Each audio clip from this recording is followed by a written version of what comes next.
Okay, so by now you've made a free guess about what you think a seed is, and we're gonna do a little seed dissection here. And so I've had some seeds soaking in water all day long, and so now they're kind of soft and pliable and gonna be easy to take apart, dissect. Okay, so dissect means to take apart, to take a closer look at something. And so have a little water solution here. It's just water with some seeds in here, some common seeds. You've probably seen these before. And we're gonna take a look at these and see what parts are in a seed, because it's not just one part. There's a few parts here that make a seed a seed. So I'm just gonna take these out and just put them out here on the table so you can see them. And then we're gonna take them apart. So I'm setting them out, set out a few of them, and then hopefully we'll notice some structures, some common structures that we'll see over and over again as we're looking at these. So let's dry a little bit of that water off here. Okay. So if they've been soaking all day, they'll come apart pretty easily. So you don't need to break them. They'll just kind of come apart. So these are, yeah, they're working out just fine.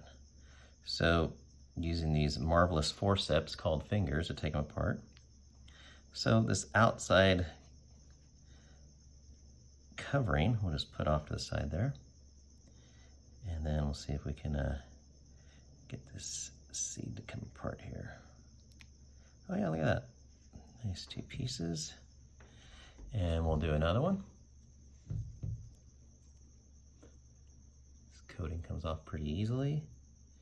And then once again, we'll try and take this apart. Oh, yeah, nice. Okay, so we're seeing some similar things here. Outside covering comes off. And then this one came apart really easy. Two pieces. And we'll do this, one more of these. Okay, and we'll take this one apart as well. And you can do this at home. Just find some lima beans. These are lima beans. Just soak them in water during the day or overnight, and then you can take these apart and do your own little dissections at home. Okay, so we'll put these two off to the side here. But so I've taken apart 4 seeds, and we look at these structures that are very similar. So these are all the same. This looks like skin, doesn't it? Okay. It's like the skin when you get a blister, the skin that comes off. That's kind of what this looks like. And then you have these solid pieces here, 2 of them per seed, per lima bean. Lima beans are seeds. And then if you look closely, I don't know if you can see this. I'll try and focus on this. Right there. Every seed has this tiny little structure here. I'm gonna try and pull this off so you can see it. Oh, there it is. Yeah, nice. So, what does that look like to you? What is that?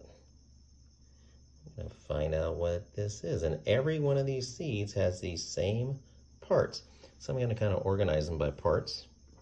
So put all these things that look like skin up here. Okay. Put all the skin things over there. Put these solid pieces here. Looks like there's another little piece here we can probably pull off. Nice. Okay, put that there. Well, here's another one. And if you're doing this at home, you will notice this. Oh yeah, look at that. Okay. Just lay that one out there. This one looks like it already came off here. Oh, that's okay. And then, oh, here's one more. So, let's see if you can see that. Right there. And that piece right there was embedded into this piece, okay? So it's kind of embedded in there. And to kind of pry it out. Just be gentle, it'll come apart real nice. Dry off the table. All right. So we have these structures that are very almost identical in each of these seeds. You got these parts here, and these tiny little parts here that are very similar to one another. So what I'd like you to do is make a sketch of each structure. So you have these, make a sketch of this one, just one of each. So just draw one of these. You don't have to draw all 4 of these, but just draw one of these. And it looks kind of like skin from a blister. And then draw one of these. You have several of them, but just draw one of these solid pieces. And then you're going to want to draw this structure as well. And again, we'll try and zoom in on here so you can see it. Okay, any palm readers out there? I'm reading my hand there. But there you go. And every seed has one of these. Now, of course, smaller seeds have smaller parts. Larger seeds have larger parts, but they're all very, very similar. Okay, so what do we have here? This structure that we're looking at, this one, is a seed coat. It protects the seed, protects it from a number of things, protects it from the environment, from cold, from heat, from drought, from digestive enzymes of animals. If a seed eats it, that's what the seed coat does. It protects it, just like a coat protects a person going out in the snow. A seed coat protects the seeds. This is called a seed coat. This right here is called the cotyledon. Talk about that in a second, and I'll draw and label these up for you too so you can see them. This is called a cotyledon. And since each of these seeds had 2 dicots, this is a dicot, 2 cotyledons. Di means 2, so 2 cotyledons. And then every seed had this structure.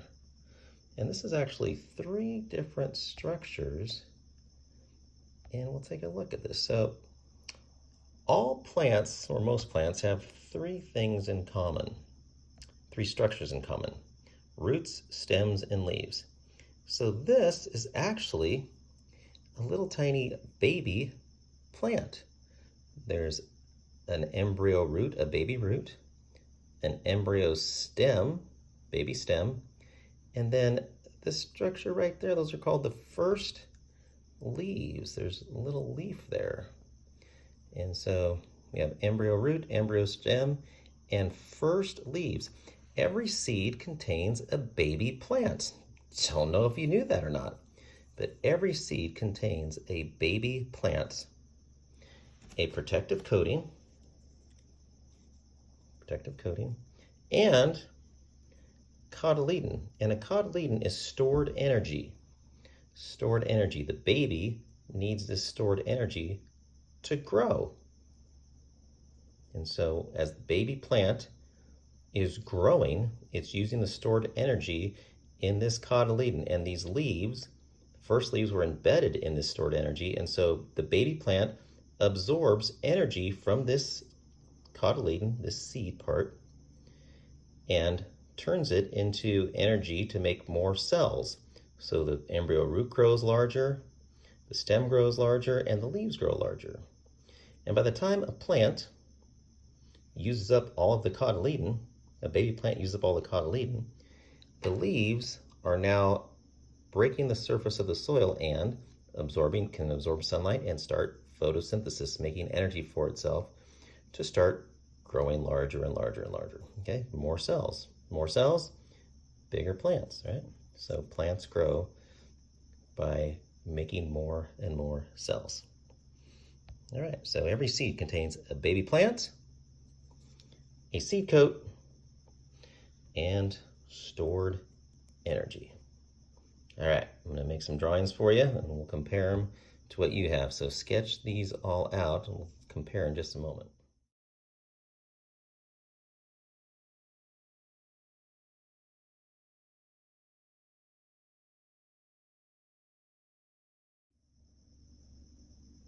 Okay, so those are the parts of the seed.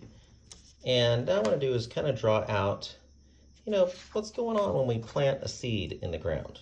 When I was in kindergarten, my teacher gave me some seeds, told me to make holes in the ground, put the little seeds in the ground, and then cover them with dirt. And if I would have known that its seed had a baby plant in there, I don't know if that would have been a very cool thing to do. But that's what we do to make plants grow, right? So anyway, let's go ahead and draw the ground. So let's say that's the ground, okay? And let's say that these are the seeds. So we kind of make a little divot in the ground and plant a seed, plant a seed, plant a seed, plant a seed, plant a seed. We cover it with dirt, and we say the plants need sunlight to grow, but no sunlight's going to get to these seeds if they're buried in dirt. So how do they grow? Well, the baby plant and the seed, and each seed, starts absorbing energy from the cotyledons. Okay? So the cotyledons provide energy for the baby plants. And as the plant is absorbing energy, it starts making more cells. More cells will allow the embryo root to grow more. It'll allow the stem to grow more, and it'll allow the leaves to grow more. And by the time a little baby plant has used up all of the cotyledon's energy, these little baby plants have grown so much that the leaves break the surface of the soil, and then they can absorb sunlight. Let's draw a little sunshine over here. Deet. All right, so now the plant's leaves can absorb sunlight. The roots are absorbing water, and photosynthesis is taking place in these little baby plants now, and the plants are making their own energy because they've used up all the energy in the cotyledon. Hope that helps. You understand how plants grow and how baby plants grow when you bury them in the dirt. Anyway, hope you're all doing great. We'll talk to you later.